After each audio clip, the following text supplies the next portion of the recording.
로마서를 계속 이어가고 있는데요. 로마서 5장까지 읽었습니다. 오늘 6장을 시작하는데 로마서 5장에서는 그 급이 좀 맞지 않았어요. 예수님과 아담을 비교했었거든요. 예수님과 아담을 비교했는데 급이 맞지 않음에도 비교한 이유가 있죠. 한 사람으로 말미암아라는 그런 큰 틀 안에서 아담 한 사람으로 말미암아서 일어난 어마어마한 일들, 그리고 예수 그리스도 한 분으로 말미암아서 일어난 놀라운 일들을 비교하기 위해서 급이 맞지 않았지만 아담과 예수님을 비교하면서 설명을 했습니다. 그리스도께서 행하신 놀라운 일들이 있는데 그것이 어떤 것이었냐면요, 아담은 죽였지만, 아담으로 인해서 죽을 수밖에 없었지만 예수님은 살리신다는 거예요. 비교가 안 되는 놀라운 일입니다. 죽이는 거는 뭐 다 할 수 있죠. 근데 살리는 것은요, 예수님밖에 하실 수 없는 일이었던 것이고요. 두 번째로는 아담으로 인해서 우리는 유죄 판결을 받았어요. 유죄 판결. 근데 우리 예수 그리스도로 말미암아서 무죄 판결을 받았습니다. 그리고 세 번째는요, 아담으로 인해서 사망이 왕노릇하는 인생을 살아갈 수밖에 없었죠. 사망이 우리 인생의 왕노릇하는 그런 인생. 하지만 예수 그리스도로 말미암아서 생명 안에서 우리가 왕노릇하는 거예요. 생명 안에서 우리가 왕노릇하게 하셨던 것을 우리가 보았습니다. 그래서 우리는 5장 말씀을 통해서 하나님께서 이 예수 그리스도의 은혜로 우리를 의롭게 하심으로 말미암아서 우리가 죽음으로부터 자유케 된 것, 죽음으로부터 자유케 된 것을 알게 되었습니다. 6장에서는 의롭게 된 존재가 어떻게 살아가야 되는지에 대해서 묻고 그 답으로 성화에 대해서 말씀하고 있는 것을 보게 됩니다.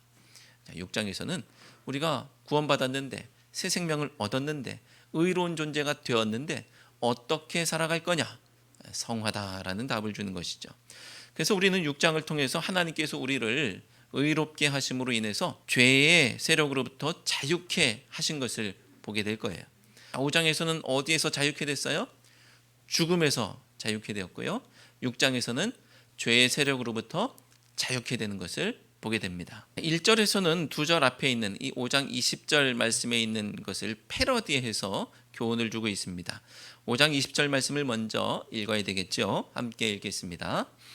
율법이 들어온 것은 범죄를 더하게 하려 함이라. 그러나 죄가 더한 곳에 은혜가 더욱 넘쳤나니. 아멘. 할렐루야. 율법을 통해서 내가 얼마나 큰 죄인인지를 깨닫고 보니까 예수 그리스도의 십자가 은혜가 얼마나 큰지를 깨닫게 된다는 말씀입니다. 야, 내가 이렇게 큰 죄인이구나라는 사실을 깨달았어요. 그러니 은혜가 얼마나 큰 거야, 이 사실을 깨닫습니다. 하지만 이 말씀을 오해하면 죄가 많으니까 은혜가 더 컸다면 그러면 일부러 죄를 더 많이 지어도 그러면 더 많은 은혜를 받는 그런 방법이 아닐까? 이런 생각을 할 수도 있겠죠. 말 그대로 이것은 오해입니다. 잘못된 생각은 잘못된 행동을 낳게 돼 있어요. 그러다 보니까 예수 그리스도를 알고 십자가의 은혜를 알매도 불구하고 죄 가운데 거하는 사람들이 생겨났습니다. 바울은 이런 생각과 행동에 대해서 5장 20절 말씀을 패러디한 비슷한 표현으로 잘못된 생각을 깨우쳐 주려고 하는 것이죠. 그래서 1절 말씀을 주고 있습니다. 1절 말씀을 함께 읽겠습니다. 그런즉 우리가 무슨 말을 하리요? 은혜를 더하게 하려고 죄에 거하겠느냐? 아멘. 비슷해 보이지만 순서가 정반대입니다. 죄가 더한 곳에 은혜가 넘쳤다라는 표현을 은혜를 더하게 하려고 죄에 거한다라고 비슷하게 보이지만 정반대 순서로 바울이 바꿔서 이거 완전히 오해다라는 말을 하고 있는 것입니다. 이렇게 오해하는 사람이 믿음이 없는 사람이냐? 그렇지가 않죠. 믿는 사람이기 때문에 가능한 발상입니다. 그런데 로마서 6장의 물음은 의롭게 된 사람이 어떻게 살 것이냐라는 문제라고 했어요. 의롭게 된 사람은 어떻게 살 것이냐? 이 6장의 말씀의 방향입니다. 구원받은 사람이 계속 죄 가운데 거할 거냐?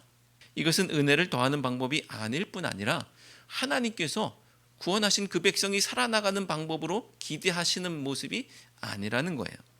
그래서 바울은 단호하게 아니다라고 말씀하고 있습니다. 2절 말씀을 함께 읽겠습니다. 그럴 수 없느니라. 죄에 대하여 죽은 우리가 어찌 그 가운데 더 살리요. 아멘. 예수님을 믿어서 의롭게 된 사람은 구원받은 사람이고, 구원받은 사람은 죄에 대해서 죽은 사람인데 여전히 죄 가운데 산다? 답은 그럴 수 없느니라 라고 바울이 주고 있습니다. 오해하고 착각해도 안 되고요. 은혜를 더하게 하려고 죄 가운데 거한다는 잘못된 논리에 침잠해서도 안 되는 것입니다. 성경은 분명히 우리가 죄에 대하여 죽었다고 말씀하고 있습니다. 구원받은 사람은 죄를 지을 수 있습니까? 없습니까? 죄에 대해서 죽었다는데 그런데 죄를 지을 수 있습니까? 생각이 복잡해집니다. 그런데 우리는 여전히 죄를 짓고 살아가죠. 다른 사람 볼 것 없이 나의 모습을 보면 구원받았음에도 불구하고 여전히 죄를 짓고 살아갑니다. 죄에 대해서 죽었다고 하는데도 불구하고 여전히 죄를 짓고 살아갑니다. 새 생명을 얻은 사람임에도 불구하고 죄를 짓죠. 그럼 죄에 대해서 죽었다는 말씀은 무슨 뜻입니까? 구원받기 전에는 죄를 죄로 여기지도 못했었는데 이제 구원받고 보니까 이제는 죄를 죄로 여기게 되었다는 거예요. 그리고 전에는 죄가 전혀 불편하지 않았는데, 그전에는 죄를 죄로 알았다고 할지라도 그 죄가 전혀 불편하지 않았는데 이제는 죄가 불편해졌다는 거예요. 죄가 불편해졌어요. 그리고 죄를 거부하고 이길 능력도 얻게 됐다는 것입니다. 이게 죄에 대해서 죽었다는 거예요. 죄에 대해서 죄로 여기게 되었고 그 죄가 불편해졌고 그것을 이길 힘과 능력도 얻었다. 이 죄에 대해서 죽었다는 뜻이에요. 그것은 하나님께서 그렇게 하신 거예요. 하나님께서 우리를 그렇게 만들어 놓으셨습니다. 자, 그런데 그럼에도 불구하고 그럴 때 실패할 때도 또 있죠. 그래도 실패할 때가 있습니다. 여기서부터는 누구의 영역이냐 하면 우리의 영역이에요. 하나님께서 능력을 주셨어요. 근데 그 능력을 내가 사용해야 되는 것이거든요. 근데 내가 그걸 쓰지 않아요. 이기기로 선택하고 또 거부하기로 선택해야 하는데 그러지 않고 있어요. 어떤 방송을 보니까 어떤 사람이, 멀쩡하던 사람이 어떤 일을 통해서 뇌가 조금 문제가 생겼나 봐요.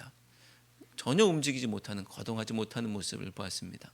그래서 병원 검사를 오랜만에 몇십 년이 지나서 병원에 가서 검사를 받아보니까 뇌에 요 기능이 있는데 그게 조금 위축되어 있는 것 같다. 그래서 움직이지 못하는 거다라는 진단을 받았습니다. 그런데 진짜 그래서 그런 줄 알았는데 의사가 하는 말이 그거 가지고 움직이지 못하는 것은 조금이라는 거예요. 이 정도까지는 아니라는 거예요. 그런데 왜 이렇게 못 움직이게 되었느냐? 그 사람에게 심리적인 요인이 있는 것 같다. 그래서 심리치료를 또 받게 하는 거예요. 자기가 자기의 경험과 트라우마 이런 것들 때문에 그런 것들이 같이 작용해가지고 나는 사실은 요만큼은 움직일 수 있음에도 불구하고 그것마저도 움직이지 못하고 있는, 자신이 사용하지 않는 그런 것들이 있더라고요. 하나님께서 우리에게 죄를 이길 힘과 능력을 주셨는데, 하나님께서 우리가 죄를 미워할 수 있는 마음, 죄가 불편한 마음을 주셨는데, 그런데 내가 여전히 죄 가운데 살아간다? 나는 죄인이니까, 이게 아니라는 겁니다. 내가 이기기로 하지 않았고, 내가 죄를 멀리하기로 하지 않고, 그리고 내가 그 능력과 힘을 사용하지 않기 때문이에요. 하나님은 나를 로봇처럼 만들지 않으셨죠. 하나님이 조종하는 대로 살게 하지 않으셨어요. 내가 결단하고 내 의지를 사용하며 살게 하셨습니다. 내 결단과 선택이 하나님의 기쁨이 되도록 하나님께서 만드신 거예요. 그냥 로봇처럼 조종해서 이 자리에 다 나와 앉게 하셔서 하나님이 기뻐하실 것이냐? 그렇지 않은 거예요.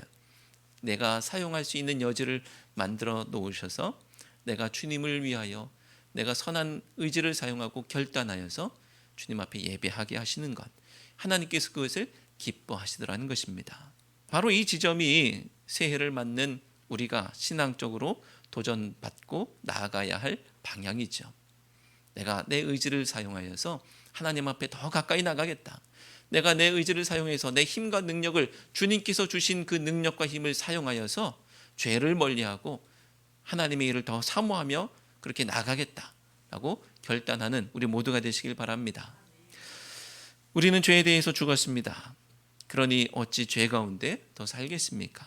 오늘도 간구하실 때 죄를 죄로 여길 수 있기를 위해서 기도하시고, 죄가 불편해지기를 위해서 기도하시고, 죄가 나를 지배하는 것이 아니라 내가 죄를 지배할 수 있게 해달라고 간구하는 우리 모두가 되시기를 축원합니다.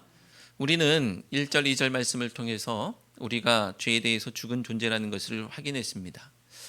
이것을 다른 표현으로 하면 옛사람이 죽었다라고 말할 수 있을 거예요. 우리의 옛사람이 죽었습니다.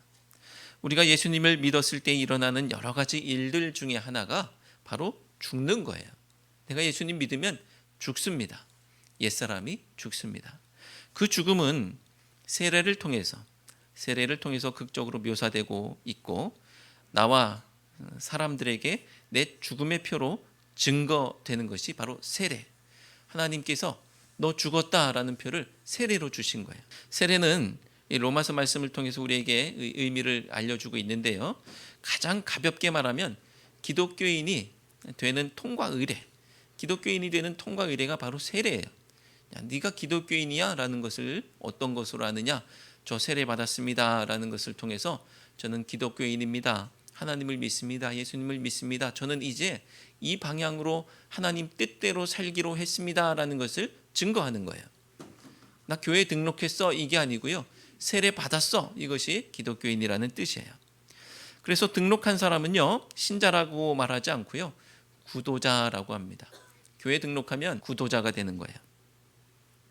교회 등록했으니까 나 이제 할 일 다 했어 하고서 아무것도 하지 않고, 아무런 탐구도 하지 않고, 아무런 신앙적 열정과 노력도 없이 그냥 나 교회 등록했어 라는 것으로 만족하고 계시다. 그게 아니라는 거예요.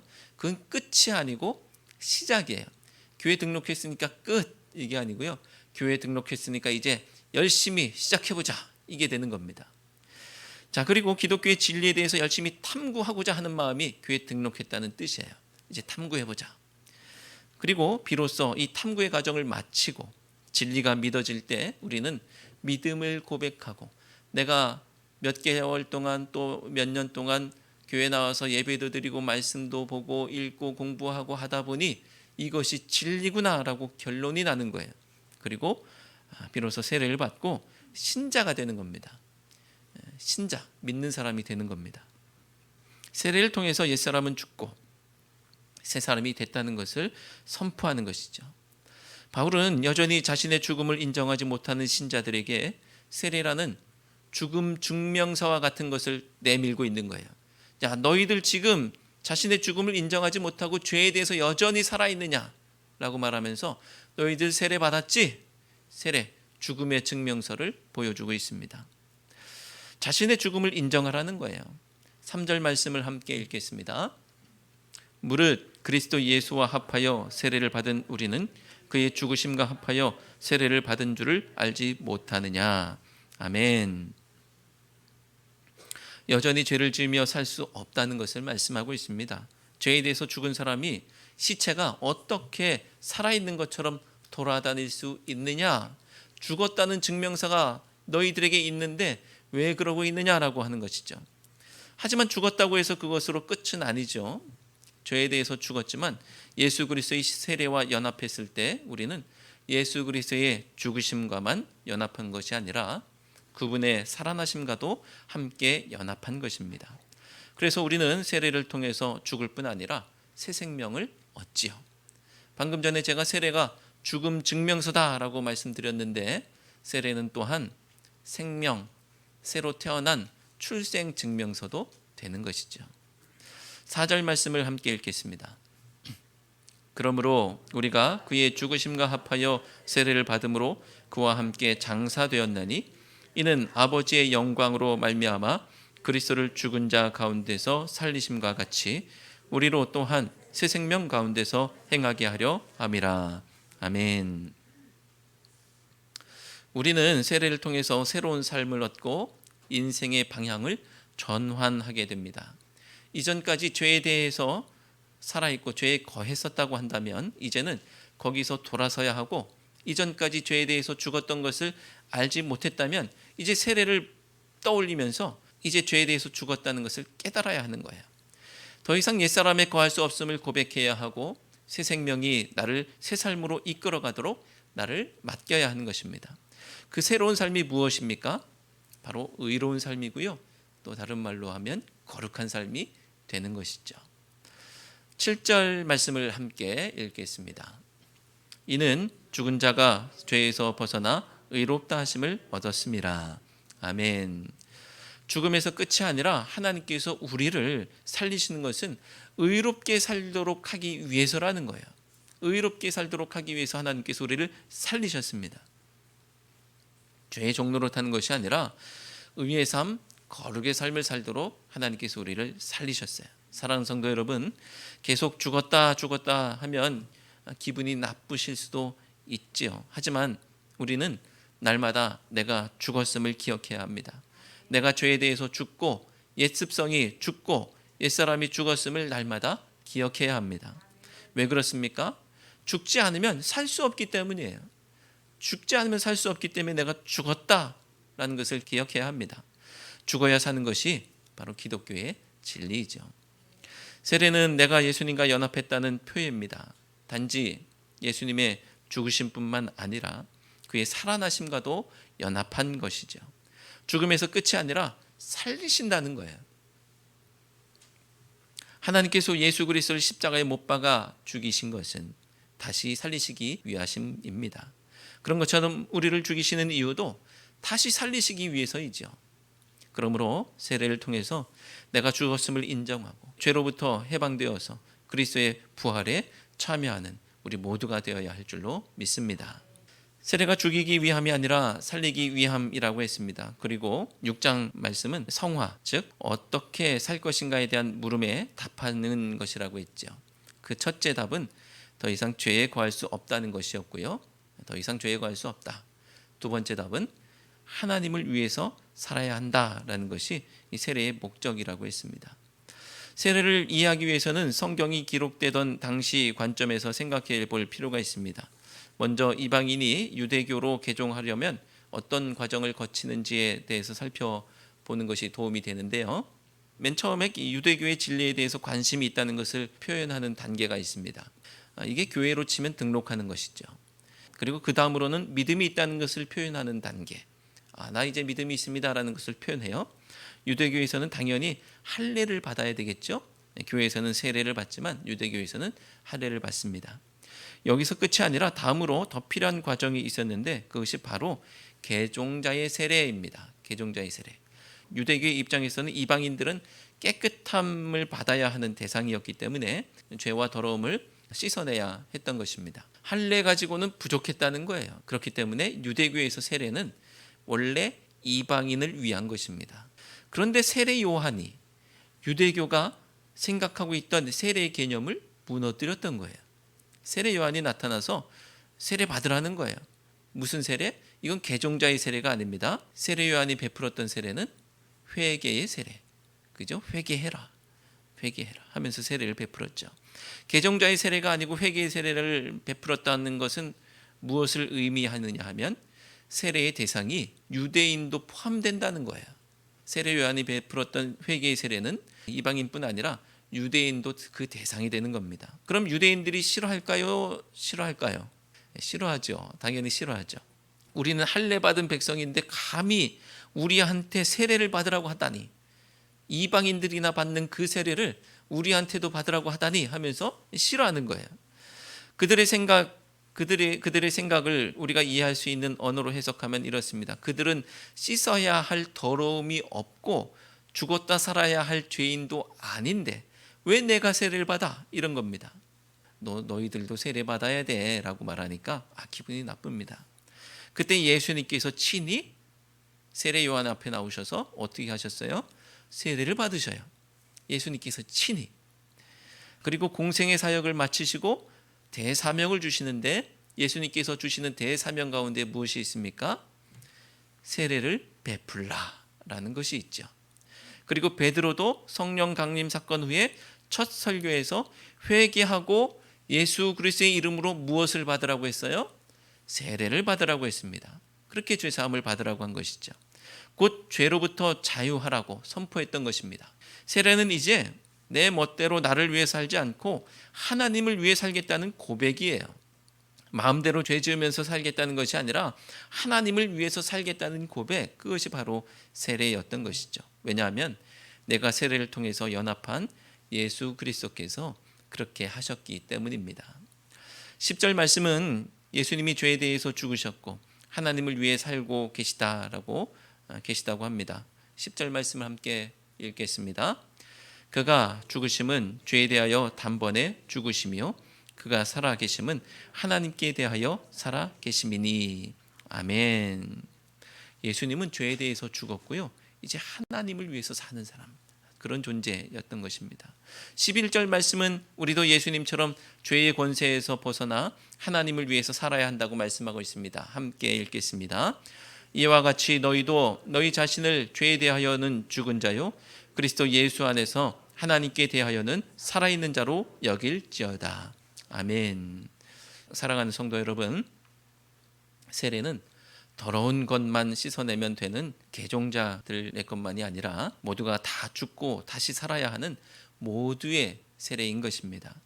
누구는 죄인이 아니고 누구는 죄인인 것이 아니라, 누구는 더럽고 누구는 더럽지 않은 것이 아니라 모두가 다 죄인이라는 것이죠. 죄를 고백하고 죽지 않으면 살 수 없으니까 내 목을 내놓아서라도 내가 먼저 세례받겠다고 해야 하는 것이죠. 그래야 새 생명을 얻습니다. 바라기는 죽고 끝이 아니라 새 생명 가운데 거하는 우리 모두가 되시기를 바라고, 이제는 하나님을 위해 살기로 결단하는 이 결단이 새해를 맞는 우리 모두에게 있으시기를 주님의 이름으로 축원합니다. 말씀을 정리합니다. 우리는 죄에 대해서 죽었습니다. 그리고 더 이상 죄의 영향 아래에 살지 않습니다. 그럼 어떻게 삽니까? 새 생명 안에서 하나님을 위해 살아가는 우리 모두가 되시기를 주님의 이름으로 축원합니다. 기도합니다. 하나님, 연약하고 부족한 저희들을 예수 그리스도 은혜 가운데 구원하여 주시어서 죄 가운데 빠졌던 저희들이 이제 죄를 이기고 살게 하시니 감사합니다. 죽음의 권세로부터 자유케 하시니 감사합니다. 주님, 저에게 주신 능력과 힘을 잘 사용하며 살아갈 수 있도록 도와주시되 여전히 죄 가운데 거하지 않게 하시고 주님께서 이기게 하시는 줄로 믿사오니 예수 그리스도와 연합하여서 함께 승리하는 역사가 저희들 가운데 있게 해 주옵소서. 더 이상 죄 가운데 거하지 않게 하시고 주님을 위해 살아가는 저희 모두가 되게 해 주옵소서. 예수 그리스도의 이름으로 기도드립니다. 아멘.